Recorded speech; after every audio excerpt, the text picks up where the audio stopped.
ថ្ងៃហ្នឹងយើងអត់មកនិយាយអំពីការវិនិយោគទៅលើកាហ្វេឬក៏យើងអត់និយាយអំពីគុណសម្បត្តិនិងគុណវិបត្តិនៃការញ៉ាំកាហ្វេដែរប៉ុន្តែយើងនិយាយអំពីពន្ធ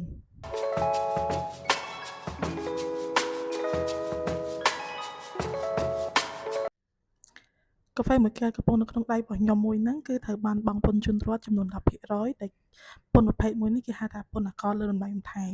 មិនមែនមានត្រឹមតែកាហ្វេមួយកែវមួយហ្នឹងទេមានទាំងតំណែងឬក៏សេវាកម្មដែលយើងបានប្រើប្រាស់ប្រចាំថ្ងៃហ្នឹងគឺយើងបង់ពន្ធជូនរដ្ឋគ្រាន់តែយើងអត់បានចាប់អារម្មណ៍ថាអាហ្នឹងគឺយើងបានបង់ពន្ធជូនរដ្ឋពីព្រោះវាជាប្រភេទពន្ធដោយប្រយោល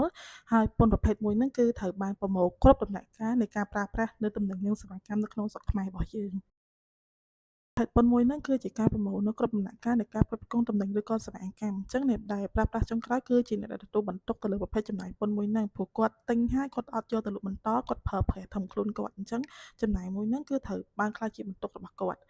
បើសិនជាអ្នកទាំងអស់គ្នាមានចម្ងល់ទៅលើផ្នែកពន្ធដារឬក៏ត្រូវការអ្នកប្រឹក្សាទៅលើផ្នែកពន្ធដារអាចទាក់ទងមកពួកយើងបានបាយបាយ